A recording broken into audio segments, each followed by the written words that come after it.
السلام علیکم۔ امید کرتی ہوں آپ سب خیریت سے ہوں گے۔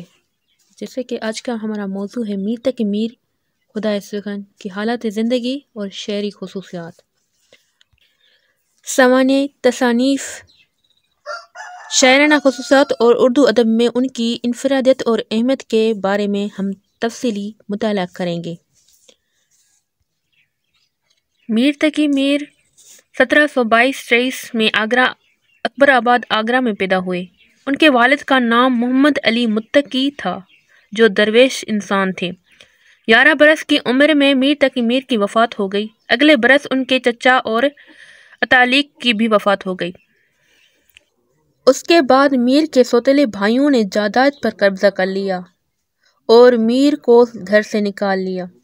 میر تلاش معاش کے لیے سرگرداں ہو گئے۔ 1734 میں پہلی مرتبہ اور 1739 میں دوسری مرتبہ دلی کا سفر کیا۔ سوتیلے ماموں خان آرزو کے پاس رہے۔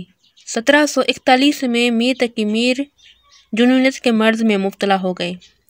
اسی زمانے میں خان آرزو کی تجویز پر شاعری کا آغاز کیا اور پھر دیکھتے ہی دیکھتے میر تقی میر اردو شاعری کا سب سے بڑا نام بن کر سامنے آ گئے۔ معاشی طور پر میر تقی میر کو کبھی آسودگی نصیب نہ ہوئی۔ مختلف زمانوں میں مختلف پیشوں سے وابستہ رہے۔ سپاہی پیشہ بھی رہے اور دربار سے بھی وابستہ رہے اور جنگوں میں بھی شرکت کی۔ 1781 میں سودا کی وفات کے بعد لکھنؤ کے نواب آصف الدولہ نے انہیں لکھنؤ بلوایا اور باقی کی زندگی میر تقی میر کی لکھنؤ میں گزری۔ لکھنؤ میں ہی میر تقی میر کی وفات 20 ستمبر 1810 میں ہوئی۔ لکھنؤ میں ہی میر تقی میر کی تدفین ہوئی۔ اگر میر تقی میر کی تصانیف کا جائزہ لیں تو ان کی اردو شاعری کے 6 دیوان اور فارسی کا 1 دیوان ہے۔ اس کے علاوہ ایک دیوان گزشتہ سال ڈاکٹر محی الدین عقیل نے مرتب کر کے بھی شائع کیا۔ یوں میر تقی میر کے اردو دیوان کی تعداد 7 ہو گئی۔ میر تقی میر نے اردو شاعروں کا پہلا تذکرہ 1752 میں نکات شعراء کے نام سے بھی مرتب کیا جو کہ فارسی زبان میں لکھا گیا۔ اس تذکرے میں 103 شعراء کے حالات کلام شامل ہیں۔ اس کے علاوہ فیض میر کے نام سے ایک قصہ اور ذکر میر کے نام سے میر تقی میر کی آپ بیتی بھی شامل ہے۔ یہ تمام تصانیف فارسی زبان میں ہیں۔ ذکر میر کا اردو ترجمہ نثار احمد فاروقی نے کیا۔ میر تقی میر نے 37 مثنویاں، 34 مرثیے اور 8 قصائد لکھے۔ غزل، قصیدہ، مثنوی، قطعہ، رباعی، مخمص، مسدس اور تمام اصناف میں شاعری کی اور خدائے سخن تسلیم کیے گئے۔ میر تقی میر کی شاعرانہ عظمت یہ ہے کہ انہوں نے اردو غزل کو اس مقام پر پہنچایا جسے آگے بڑھنے کا تصور محال نظر آتا ہے۔ جسے ریختہ کی بنیاد ولی دکنی نے رکھی اور جب وہ عہد میر تک پہنچی تو میر تقی میر نے اپنی تخلیقی قوتوں سے اسے وہ دوام بخشا کہ جس کے بعد اردو غزل کو ایک معیار میسر آ گیا۔ میر تقی میر نے تمام پہلوؤں کو لے کر اردو میں شاعری کی اور یہاں تک کہ اب آنے والے شعراء کو میر تقی میر کے رنگ سخن سے بچ نکلنا ناممکن ہو گیا ہے۔ یہی وجہ ہے کہ میر تقی میر کو اردو شاعری کا سعدی یا اردو غزل کا بادشاہ بھی کہا جاتا ہے۔ مولوی عبدالحق کہتے ہیں کہ میر تقی میر اردو کے شاعر ہیں اور ان کا کلام اسی طرح ذوق و شوق سے پڑھا جاتا ہے جس طرح فارسی میں سعدی کا کلام۔ اگر دنیا کے ایسے شاعروں کی فہرست بنائی جائے جن کا کلام ہمیشہ زندہ رہے گا تو بلا شبہ میر کا کلام اس میں ضرور شامل ہوگا۔ اس کا احسان اردو زبان پر تا قیامت رہے گا اور ان کی شاعری کا لطف کسی زمانے میں کم نہیں ہوگا۔ میر تقی میر کی شاعری کے جو موضوعات ہیں ان میں 2 موضوعات خاص طور پر قابل ذکر ہیں۔ پہلا موضوع رنج و الم۔ میر کو بنیادی طور پر رنج و الم کا شاعر سمجھا جاتا ہے۔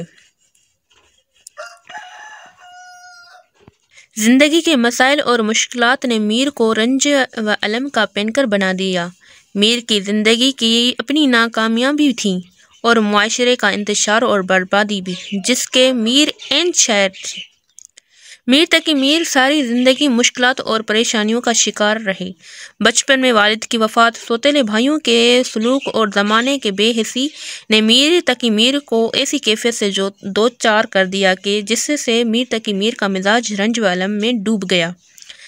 یہی خصوصیت ان کی شاعری میں نمایاں حیثیت رکھتی ہیں۔ مولوی عبدالحق کہتے ہیں کہ میر کے اشعار سوز و گداز اور درد کی تصویریں ہیں جو زبان سے نکلتے ہی دل میں بیٹھ جاتی ہیں۔ چند شعر ملاحظہ ہوں۔ ایک ہوک سی دل میں اٹھتی ہے، ایک درد جگر میں ہوتا ہے، ہم راتوں کو اٹھ کر روتے ہیں جب سارا عالم سوتا ہے۔ دیکھ تو دل کے جان سے اٹھتا ہے، یہ دھواں سا کہاں سے اٹھتا ہے۔ یوں اٹھے آہ اس گلی سے ہم جسے کوئی جہاں سے اٹھتا ہے۔ میر تقی میر نے اپنے دیوان کو بھی شاعری کے بجائے رنج و الم کا مجموعہ قرار دیا ہے۔ ہم کو شاعر نہ کہو میر کے صاحب، ہم نے درد و غم کیے کتنے جمع تو دیوان کیا۔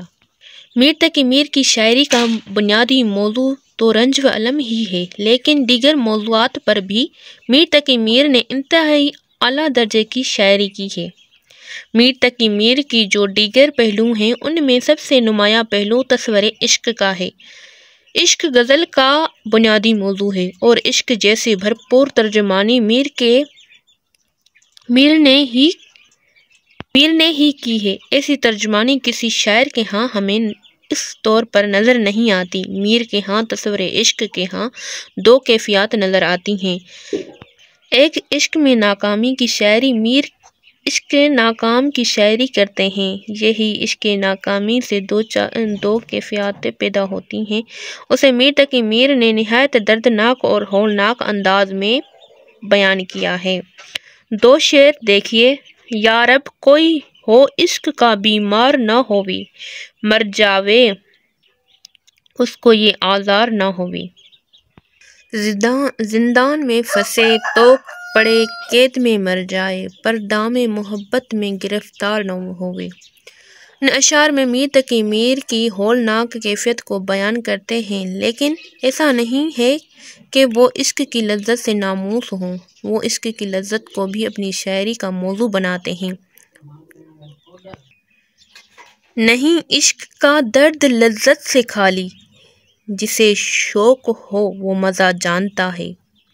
میر تقی میر کے ہاں عشق و محبت کے معاملات وہ ہر کیفیت کو لے کر سامنے نظر آتے ہیں۔ مولوی عبدالحق کہتے ہیں کہ شاعر کے کلام کا سب سے بڑا معیار ان کے کلام کی تاثیر ہے۔ اگر اس اعتبار سے بھی میر کے کلام کو پرکھا جائے تو بلا شبہ ان کا شمار سب سے بڑے شعراء میں ہوتا ہے۔ میر کے کلام کی خصوصیات یہ ہیں کہ ہم ان کے اشعار کی معنی سمجھنے کے بغیر ہی ان کا سر قبول کر لیتے ہیں۔ چند شعر ملاحظہ ہوں۔ وہ ہر کیفیت کو لے کر سامنے آتے ہیں۔ مولوی عبدالحق کہتے ہیں کہ شاعر کے کلام کا بڑا معیار ان کے کلام کی تاثیر ہی ہے۔ اگر اس اعتبار سے بھی میر کے کلام کو پرکھا جائے تو بلا شبہ ان کا شمار سب سے بڑے شعراء میں ہوتا ہے۔ میر کے کلام کی خصوصیات یہ ہے کہ ہم ان کے اشعار کی معنی سمجھنے کے بغیر ہی ان کا سر قبول کر لیتے ہیں۔ چند شعر ملاحظہ ہوں۔ ہم ہوئے تم ہوئے کہ میر ہوئے، اس کی زلفوں کے سب اسیر ہوئے۔ سخت کافر تھا جس نے پہلے میر مذہب عشق اختیار کیا۔ آگ تھے ابتدائے عشق میں ہم، اب جو ہیں خاک انتہا یہ ہے۔ اسی طرح میر کے متعدد شعر بھی پیش کیے جا سکتے ہیں جس میں تاثیر کی ایسی خصوصیات ہیں جو قاری کو بے اختیار واہ واہ کرنے پر مجبور کر دیتی ہیں۔ میر تقی میر کی شاعری میں دیگر پہلو بھی نمایاں طور پر نظر آتے ہیں۔ میر تقی میر تصوف کے شاعر تو نہیں ہیں، لیکن رواج زمانہ کے مطابق ان کے ہاں تصوف کا رنگ بھی نظر آتا ہے۔ سراپا آرزو ہونے نے بندہ کر دیا مجھ کو، وگرنہ ہم خدا تھے اگر دل بے مدعا ہوتی۔ میر تقی میر کے کلام کی بڑی خصوصیت اپنے زمانے کی بہترین عکاسی ہے۔ آج کے لیے بس اتنا ہی کافی ہے، کیونکہ یہ ویڈیو زیادہ لمبی ہو جائے گی۔ آگے کے ہم اسی ویڈیو سے ہی کنٹینیو کریں گے، تو دعا میں یاد۔ بہت بہت شکریہ آپ لوگوں کا۔ اللہ نگہبان۔